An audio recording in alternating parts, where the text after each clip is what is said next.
ናታንና ዳጣን በተቀመጡበት ድንገት በሩን ከፍተው ገብተው ያስደነግጧቸው እናትና ልጆች ምን እየሰራሽ ነው ወንድ ክላስ? እኛ እንኳን መግባት የማይፈቀድልንና የምንፈራ ልጆች አንቺ ትላንትና መተሽ እንዴት ወንድ ክላስ አጠገቡ አልጋው ላይ ትቀመጫለሽ? እያለ አቤጌ ዳጣን በጣም ተቆጣቻት።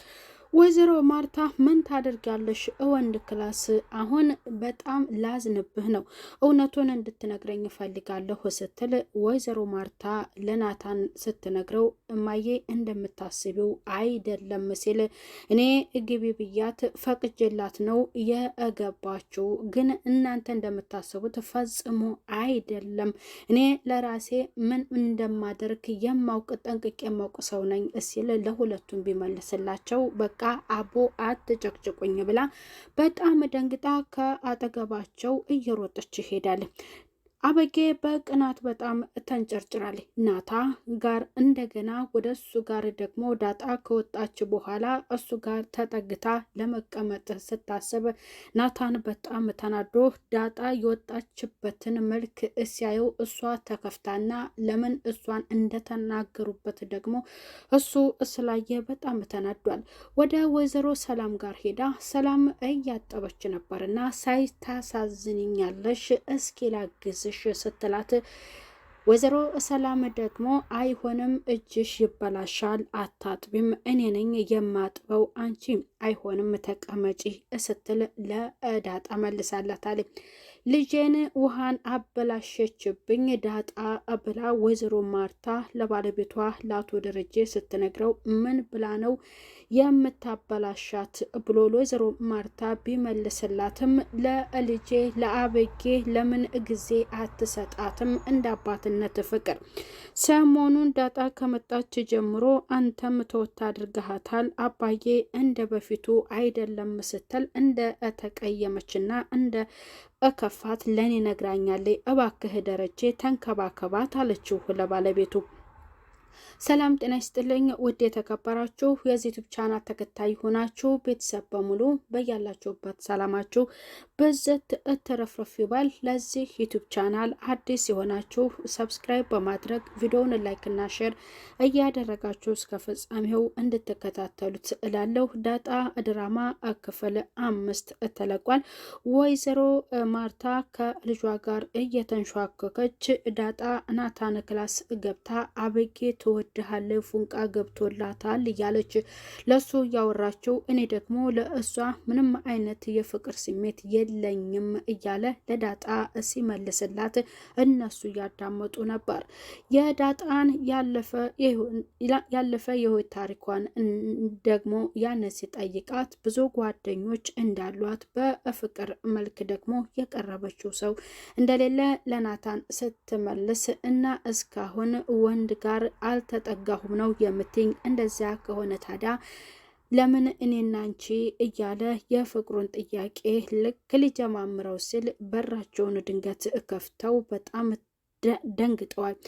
እነሱም ለምን እዚህ ክላስ ገባሽ? ወንድ ልጅ ክላስ መግባት ተገቢ ነው ወይ እያሉ ዳጣን እናትና ልጅ በጣም ሲገላምጧት በቃ ታዋት፣ እኔ ራሴን ምን ማድረግና ምን ማድረግ እንዳለብኝ ጠንቅቄ የማውቅ ሰው ነኝ። እኔ ግቢ ብዬ ፈቅጄላት ነው እሷ የገባችው ብሎ ቢመልስላቸውም እኔ እንድገባ የማትፈቅድ ልጅ እንዴት ትላንትና የመጣች ልጅ እንድትገባና አጠገብህ እንድትቀመጥ ትፈቅድላታለህ? በማለት አበጌ በቅናት በጣም ተንጨርጭራለች። ወይዘሮ ማርታም ዳጣ ስትሄድ ወደ እሷ ተከትላ ሄዳለች። አቶ ደረጀ በተኛበት መኝታ ክላሳቸው ባልና ሚስቶቹ ለምን ይችል ሰሞኑን ሸሸት እያደረካት ነው? ለምን ፍቅር አትሰጣትም?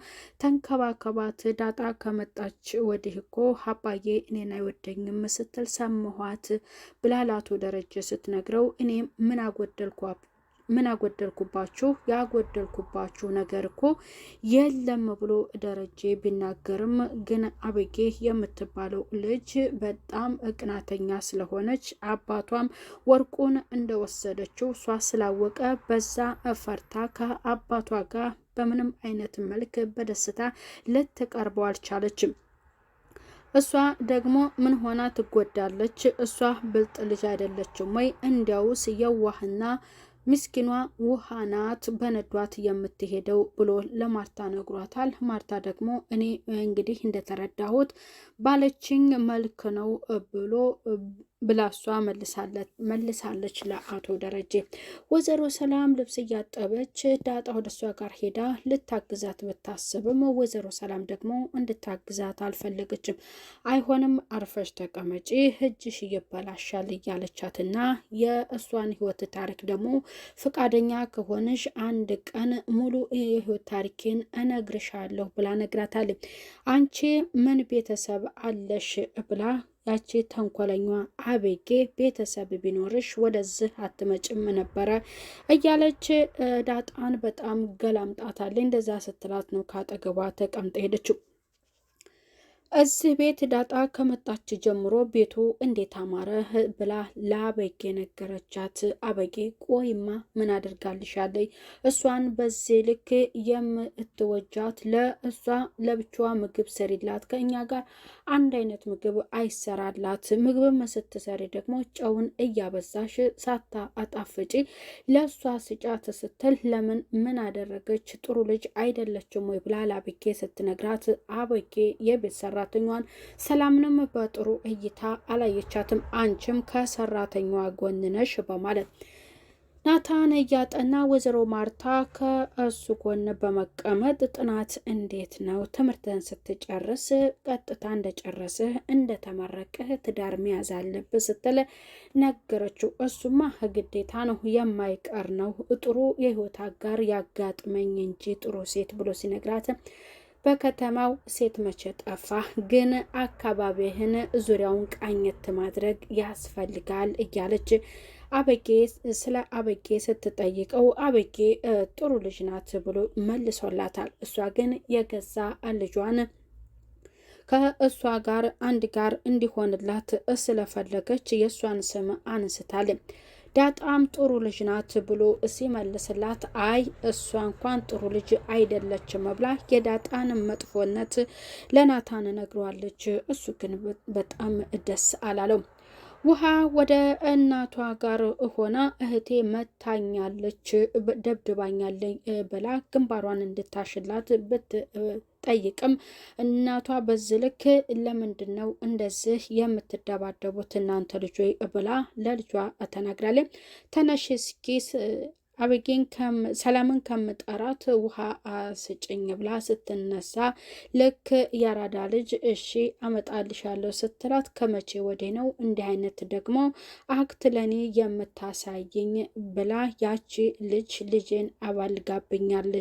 ዳጣ ውሃን ብታያት አሁን አነጋገሯ ልክ እንደ ዳጣ ነው ብላ ለባለቤቷ ለተፈሪ ስትነግረው ታዲያ ለምንድን ነው የምትበላሸው? እሷ ጥሩ ልጅ ናት፣ ምን ብላ ታበላሻ ታለይ ብሎ ጥሩም እንደሆነች ደግሞ ለእሷ ቢነግራትም አይ ልጄ በዚህ ከቀጠለ ትበላሻለይ እያለች የውሃን ያሳየቻትን የአክቷን የመለሰችላትን መልስ ደግሞ ስላወቀች እሷን ትመስልብኛለይ ብላ ለአቶ ተፈሪ ነግረዋለች። ዳጣና አባቷ መንገድ ላይ መኪና ውስጥ ቆመው አንተ እኔ አባዬ ብዬ እንድጠራህ ቤት ውስጥም አልፈለከኝም እናቴ አለች የሚለውን የእናቷን ደግሞ ያለችበትን ሁኔታ ማወቅ ፈልጋለች። እቤትም በጣም ጥሩ ናችሁ በቃ እያለች ያሳለፈችውን የጎዳናውን ህይወትና አሁን ያለችበትን ቤተሰብ ስታየው ጥሩ ነው፣ ግን እኔ ሁሉም አለ፣ ሀብታም ነህ፣ በቃ ቤት አለ፣ ሁሉም ነገር ልብስ ገዝተህልኛል፣ ይህ ነገር ተመችቶኛል፣ ውሃ ደግሞ በጣም ምርጥ እህቴ ናት ብላ ነገረችው ለአቶ ደረጀ። አበጌም ጥሩ ናት ብላ ግን ያን ያክል እንዳልሆነችም ለአባቷ ነግረዋለች። በቃ አንተ ውጭ ብቻ ነው አባዬ ብዬ እንድጠራህ የምትፈልገው? ይሄ ነገር ደግሞ እስከ መቼ ነው? የዲኤንኤ ምርመራ ከተጣራ በኋላ ነው ብሎ እሱ ሲናገር ያስ እስከ መቼ ነው ታዲያ? በቃ እንደዛ አንተ ዲኤንኤ ምርመራውም አሁን የማይካሄድ ከሆነ አባዬ ብዬም የማልጠራህ ከሆነ እኔ ቤተሰቦችን ባገኝም እነሱ ደግሞ እውነተኛ ልጅና እውነተኛ እህታችሁ እንደሆነ ካላ ካላወቁኝ ምን ትርጉም አለው ብላ ለሱ ትነግሯለች። ቅርብ ጓደኞች ጋር ውሰደኝና አባቴ እንደሆነ ላስተዋውቅ ስትለው በዛ ደስተኛ አይደለም። አቶ ደረጀ ያን ነገር በሂደት ነው ከዲኤንኤው ምርመራ በኋላ በሂደት ብሎ ለዳጣ መልሶላታል። ተንኮለኛ አበጌ እማዬ ግን አስተውለሽዋል ወይ? ዳጣ የምትመስለው እኮ አባዬ ነው። ለምን ጸጉሯን ወስደሽ የዲኤንኤ ምርመራ አታደርጊም? ብላ ለእናቷ ስትነግራት አንቺ የማይሆን ነገር አትናገሪ፣ እንዴት ብታስቢው ነው ይህንን ሀሳብ ያመጣሽው? ብላ ለልጇ መልሳላታለኝ። እናቷ ጥሩ ፊትም ባለ መስጠቷ ደግሞ ራሷ ወስዳ የዲኤንኤውን ምርመራ ከዳጣ ጸጉር ለመውሰድ ወስናለች።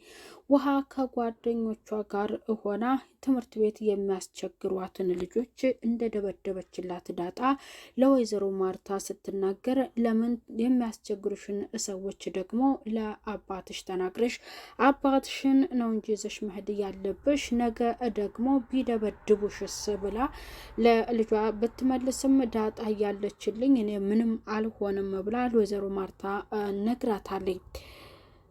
በመጨረሻ ዳጣ በተኛችበት ጸጉሯን ለመውሰድ እያሰበች እያለ ዳጣ ደግሞ ከእንቅልፏ እየነቃች አስቸግራት የነበረችው አበጌ በራሷ መንገድ የዲኤንኤ ምርመራውን ለማድረግ ወስናለች። እውነት ይህንን ነገር ደግሞ አቶ ደረጀ ሲሰማና እናቷ ከሰማች ወይዘሮ ማርታ አበጌን እውነት አምነዋት ይቀበሏት ይሆን? በቀጣይ ክፍል ደግሞ የቀጣዩን የምናይ ይሆናል።